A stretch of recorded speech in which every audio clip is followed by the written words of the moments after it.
Over the last 50 years, the people who have had the biggest influence on the way that we structure business, and those folks who structure business have had a huge impact on the way we structure government and education as well. So over the last 50 years, I think one of the things that we've seen is that the people who've been most responsible for influencing the way that business works, and by extension the way government and education works, these are people who have really focused on optimization. We have tried to optimize our supply chains so that we can bring goods to people as cheaply as possible by sourcing them throughout the world. We have tried to optimize the wages that we pay to people so that we pay most of our workers as little as we need to for the work that they're doing. We have tried to eliminate a lot of redundancy inside of the economy. And what that has done is to allow us at some level to be able to buy goods extraordinarily cheaply and to source them from all over the place, which has been wonderful as long as everything was working well. And one of the things that the pandemic exposed is how brittle things can be when they're not working well. So immediately we began to see problems. So for example, when there was a shortage of toilet paper at the beginning of the pandemic, early on people thought there was some kind of psychology explanation for it, but it turned out that the explanation really was a supply chain explanation. We had optimized toilet paper supply chains to the point where we had a separate supply chain for commercial grade toilet paper and for home grade toilet paper, and when everyone suddenly went home, we overstressed the home toilet paper network at the expense of the commercial toilet paper network, and we suddenly saw a lack of resilience. So part of what we're seeing now in people's disaffection with their prospects for the future, their concerns that they might not be able to participate in their version of the American dream, is that there isn't a lot of resilience in our economy right now, and that communities that are at the margins, who are outside of those urban areas, whose towns may rely on a single industry in order to stay afloat, those towns get hit hardest as soon as there's any kind of a shock, whether it's a downturn in the economy or a global pandemic. Those are the communities that suffer first, and when those communities suffer, younger people tend to leave those communities and move to the larger cities. And the people who live in those communities begin to feel like it's going to be harder and harder for them to be able to recover from that and to really thrive in the environment post those shocks. And I think that that's had a real negative impact. I'm Eric Cooper. I'm the president and CEO of the San Antonio Food Bank. I'm one of the Feeding America food banks across the United States that are working to put food on the table for struggling Americans.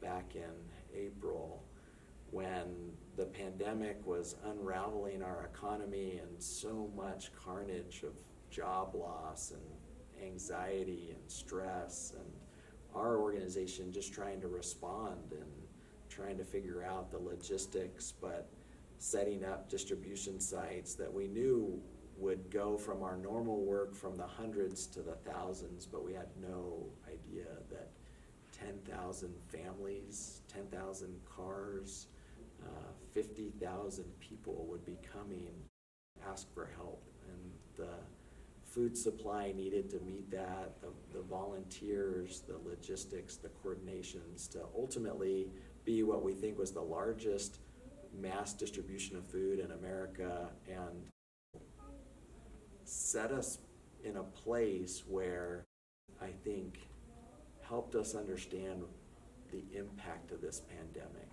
that it was going to hit families, it was going to be at the core of communities, that it would take people to basic needs needing to be met. And I think of all the images of other crises and downturns, the soup lines, the depression, the aerial photo of cars waiting in line, said more than the data and the statistics could ever say.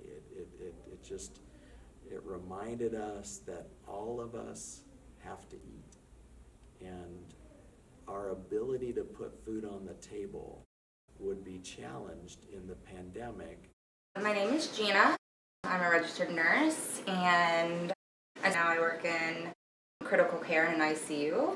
My critical care specialty is surgical, and when the first cases hit in like late February, March of 2020, we actually switched floors, and the medical ICU staff came down to the surgical ICU because it's all negative air pressure, and we could have that extra safety as far as like trying to keep from contracting it and PPE and everything. So it was just one added layer. So for the first 7 weeks, we were not working in COVID specifically. We were taking care of non-COVID patients, both medical and surgical, upstairs in the medical ICU. But after 7 weeks, the staff, because nobody knew what they were doing, we were just throwing darts at things. Yeah. And they were so wiped out that they needed a break. So then we flipped back down. And then everything was kind of leveling out for a while. We spent 7 months being the COVID ICU. The other Cincinnati hospitals had at least dedicated staff, and they probably had a dedicated area for them too, because there was a lot of conversation between providers on like, how do we help these people? Yeah. Is kind of what we've been calling them. Once you get over that big hump, there were lots of cases where they would talk about a cytokine storm where your inflammation processes would just wreak havoc on your entire body. And if you could get through that, we were more hopeful that you might come out on the other side.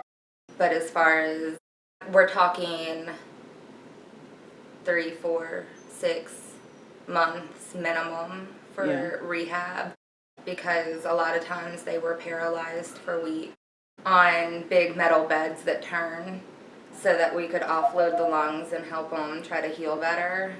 So you weren't moving, and they were so deconditioned that like one person that we had, by the time that he left the unit to go to rehab, he could move his fingers. And that was it. You're never the same. And I think that there's a lot of like mental anguish too, just having been through all of that. How long was the average stay for somebody in the unit? At least 3 to 4 weeks. My name is Dr. Chloe Marie Martin. I am a senior research fellow and behavioral scientist, psycho-oncologist who works at Memorial Sloan Kettering Cancer Center in the Department of Psychiatry and Behavioral Sciences in New York, New York. But it has impacted my work. I'll start with that because I conduct research on patient engagement. Mm-hmm. Black lung cancer screening patients being engaged in tobacco cessation. So we have these Black patients who are being recommended to have a lung cancer screening, and they smoke cigarettes. And we're trying to engage them in tobacco cessation while they're coming in to get the lung cancer screening. That's already hard with no pandemic. But then you add a pandemic on top of that, and you add social distancing, and you add electronic virtual visits on top of that, and that already decreases engagement. And so trying to recruit participants definitely became more laborious through the pandemic. So that's how it impacted my work. It definitely added a little strain on the work that we were doing at MSK on that project. Personally, I lost family members, I lost friends, like many of us have had experienced death. Just got more really aware and cognizant of the brevity of life, which has had its pros and cons. The grieving process can be healing, and it can also be very sad. And so just appreciating and learning to appreciate the beauty and an end and what that means for the present.